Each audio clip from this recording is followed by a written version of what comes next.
बिस्मिल्लाहिर्रहमानिर्रहीम। करबला के वाक़े को 1400 साल बीत गए। अगर आज आप अपनी मेमोरीज को रिवाइंड करें और 1400 साल पीछे चले जाएं तो आपको उन हालात में कितने किरदार नजर आएंगे? आपको 4 किरदार नजर आएंगे। एक जालिम हुक्मरान जो ताकत के नशे में चूर है, सरकारी मुलाजमीन जो अपनी नौकरियां बचाने के चक्कर में, एक खौफजदा आवाम जो हुक्मरानों के जुल्म और जबर की वजह से खामोश है और घर में बैठी हुई है, निकल नहीं रही, और एक हक परस्त जो जालिम के आगे कलमा हक कह रहा है। अब आप वापस आ जाएं इस ज़माने में। मुझे ये बताएं कि क्या ये किरदार आपको आज भी नज़र नहीं आ रहे? क्या आज आपको जालिम हुक्मरान नज़र नहीं आ रहा? क्या आज भी आपको मुलाजमीन जो अपनी नौकरियां बचा रहे हैं वो नज़र नहीं आ रहे? अवाम जो हुकूमत के जुल्म और जबर से खौफजदा है वो भी आपको नज़र आ रही होगी। अगर कोई नहीं है आज के माशरे में तो हुसैन नहीं है। हुसैन हम पैदा नहीं कर सके। तो यहाँ हमें सोचना पड़ेगा कि 1400 साल से हम वाक़या करबला सुना रहे हैं, इसको बयान कर रहे हैं, और सलाम है उन लोगों को जिन्होंने आज तक इस वाक़े को जिंदा रखा हुआ है, और इसमें कोई फिरके की कैद नहीं है, तमाम उम्मत ने इसको मिलकर जिंदा रखा हुआ है और सबको सलाम है। लेकिन सोचने की जरूरत है कि अगर आज तक हम कोई हुसैन पैदा नहीं कर सके, कहीं ऐसा तो नहीं कि हम इमाम हुसैन अलैहिस्सलाम की मेहनत को ज़ाया कर रहे हैं? क्योंकि देखें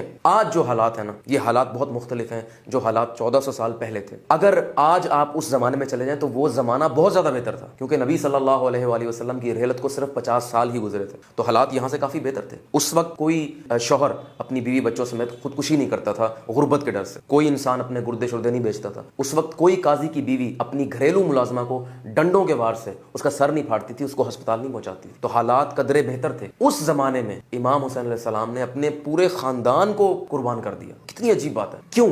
इसकी वजह यह है कि जुल्म और जबर का दौर उस वक्त शुरू हो रहा था। इमाम हुसैन अलैहिस्सलाम ने उसको शुरू में ही रोकने की कोशिश की। अगर इमाम अलैहिस्सलाम चाहते तो उसकी बैत कर लेते, पूरा खानदान उनका बच जाता। उन्होंने क्यों नहीं की? क्योंकि वो रसूलुल्लाह सल्लल्लाहु अलैहि वसल्लम के नवासे थे, जन्नतों के सरदार हैं। उन पर एक भारी जिम्मेदारी थी। अगर वो बैत कर लेते तो कयामत तक के लिए मुसलमानों के लिए एक एग्जाम्पल सेट हो जाती। और हम कह रहे होते आज के अगर रसूलुल्लाह सल्लल्लाहु अलैहि वसल्लम के नवासे ने एक जालिम हुक्मरान की बैत कर ली तो आज हम क्यों नहीं कर सकते? उन्होंने हमेशा के लिए इस एक्सक्यूज का दरवाजा बंद कर दिया, और उन्होंने हुक्मरानों के लिए भी एक दरवाजा बंद कर दिया कि कोई हुक्मरान आकर अपनी गद्दी पर बैठकर ये नहीं कह सकता कि मुझे तो अल्लाह ने इज्जत दी है। तो अब अगर हुसैनी किरदार हमें बनाना है तो वो कैसे बनेगा? किसी पॉलिटिकल पार्टी को हुकूमत में बिठाकर ये नहीं होगा। हमें अपनी तरबियत करनी पड़ेगी, हमें अपने बच्चों की तरबियत करनी पड़ेगी, और अर्जेंट बुनियादों पर करनी पड़ेगी। हमें ये अहद करना पड़ेगा कि हमें अपने बच्चों की तरबियत उस तरह करनी है जिस तरह रसूलुल्लाह सल्लल्लाहु अलैहि वसल्लम ने अपने बच्चों की।